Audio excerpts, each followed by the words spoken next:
मैं प्राचीन इतिहास का विद्यार्थी रहा हूं और काशी हिंदू विश्वविद्यालय से हमारी पढ़ाई लिखाई हुई है।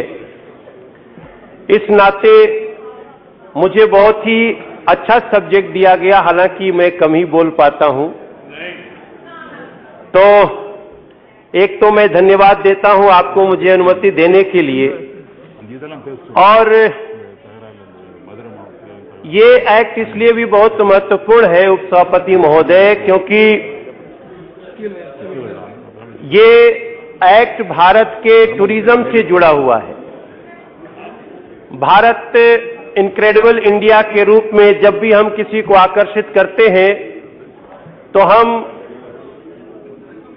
एंशिएंट मॉन्यूमेंट्स को कितना सजा के संवार के रखे हुए हैं, ये बड़ा इंपॉर्टेंट हो जाता है।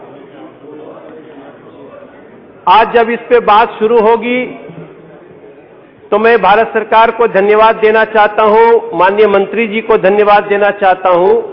इन्होंने एक ऐसी समस्या को दूर करने के लिए इस एक्ट को लाने का काम किया जो कि भारत के लिए और खास तौर से भारत के पर्यटन के लिए ये एक्ट में सुधार बहुत जरूरी था।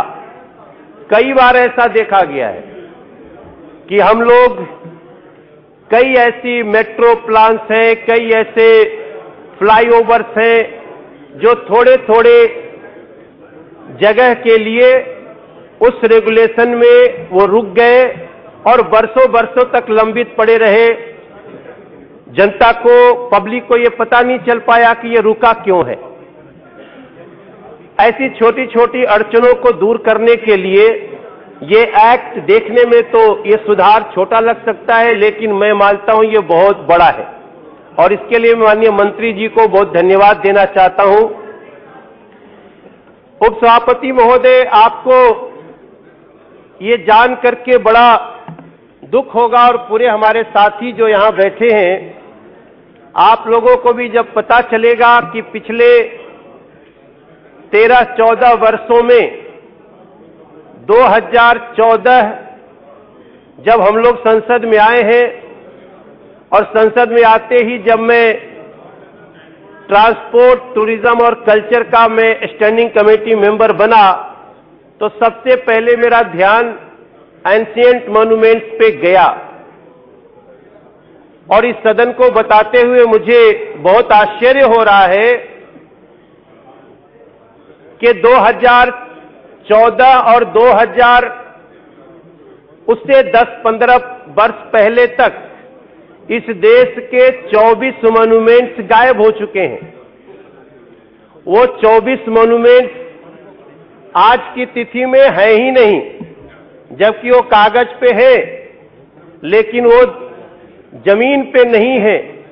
तो एक बार तो बड़ा आश्चर्य होता है उपसभापति महोदय कि वो मॉन्यूमेंट्स गए कहां। ये इंक्रोचमेंट का एक ऐसा केस है जिस पे निश्चित रूप से हम सभी को आगे इस पे ध्यान देना चाहिए और जो बचे हुए हैं उनकी सुंदरता के लिए और उनकी सुंदरता को बरकरार रखते हुए हमारे ऐसे प्रोजेक्ट जो लोगों के लिए सुविधाजनक है वो ना रुकें, ऐसी व्यवस्था निश्चित रूप से हो। इसलिए मैं प्रार्थना करूंगा इस सदन से कि इस एक्ट को निश्चित रूप से पास किया जाए। जैसा सभी को पता है कि वैसे तो सभी लोग अपने अपने हिसाब से सबके क्षेत्र में मॉन्यूमेंट्स होंगे ही होंगे, लेकिन जहां हम दिल्ली के सांसद हैं, दिल्ली में भी लगभग 18 मॉन्यूमेंट्स, उनका मैं लगातार अपनी स्टैंडिंग कमेटी में सवाल पूछ रहा हूं लेकिन उसका जवाब हमें नहीं मिल रहा है कि वो गए कहां। उपसभापति महोदय, ये एंशिएंट मॉन्यूमेंट्स हमें हमारे जड़ों की याद दिलाते हैं। भारत की जड़ें, भारत के संस्कृति की जड़ें, भारत के सभ्यता की जड़ें बहुत गहरी हैं और जब हम उन जड़ों को जानेंगे तब दुनिया को बता पाएंगे कि हमारा देश क्यों सारे विश्व में सबसे इंपॉर्टेंट है। कई ऐसी कई ऐसे उदाहरण मिलते हैं जहां पे हमारे खुदाई से प्राप्त हुए अवशेषों में पता चलता है कि हमारा भारत तब दुनिया में सबसे आगे था जबकि दुनिया के अन्य देश वहां तक पहुंचने की सोचते भी नहीं थे। उस एंशिएंट मॉन्यूमेंट्स के आधार पे हम अपने आने वाले भविष्य के बच्चों को बता पाते हैं कि हमारा देश कितना महान है। लेकिन इन सारी व्यवस्थाओं को सुचारू रूप से चलाने के लिए जो जिम्मेदारी पीछे के सरकारों की होनी चाहिए थी, उसमें पूरे देश को एक संदेह है और वो संदेह इस संसद में भी, हमारे अगस्त हाउस में भी कभी न कभी परिलक्षित हो जाती है। आज मैं इस अमेंडमेंट पे चर्चा करते हुए एक ध्यान और दिलाना चाहता हूं अपने सभी साथियों का और उपसभापति महोदय जी आपका भी, कि हमारा देश विकास कर रहा है, हमारा देश विकास के रास्ते पे आगे चल रहा है। हालांकि कुछ लोग इस विकास से परेशान भी हैं, उस विकास को देखना भी नहीं चाहते हैं। लेकिन जब देश विकास के रास्ते पे चलेगा, नई नई सुविधाएं देश को मिलेंगी, जैसे मेट्रो है, जैसे फ्लाईओवर्स हैं। इसमें जहां तक मुझे जानकारी हो पाई है, लगभग 24 ऐसे प्रोजेक्ट हैं जो थोड़े थोड़े मॉन्यूमेंट्स के टच में आने से रुके पड़े हैं। एक रूल है, ऐसा पहले से रूल था, मॉन्यूमेंट्स का 100 मीटर का हिस्सा प्रोहिबिटेड एरिया माना जाता है। उसके बाद का जो 100 मीटर का हिस्सा है वो प्रोटेक्टेड एरिया माना जाता है और उसके बाद का जो 100 मीटर है वो रेगुलेटेड एरिया माना जाता है। Total 300 metre.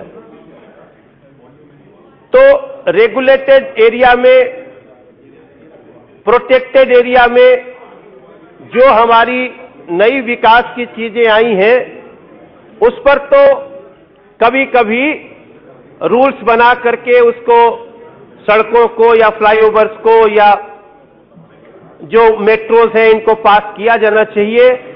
इवन हम ये बात करने के लिए अमेंडमेंट लाए हैं कि अगर कभी हमें 100 मीटर के अंदर भी फ्लाईओवर या मेट्रो की आवश्यकता पड़े तो उसमें थोड़ी ढील दी जाए, इस एक्ट को पास किया जाए। मैं माननीय मंत्री जी को धन्यवाद देते हुए और इस एंशिएंट मॉन्यूमेंट्स के महत्व को और बनाए रखने के लिए मुझे जो बोलने का मौका दिया उसके लिए बहुत बहुत धन्यवाद। मेरा पूरा विश्वास है कि सदन आज इस एक्ट को, अमेंडमेंट को पास करेगा। जय हिंद।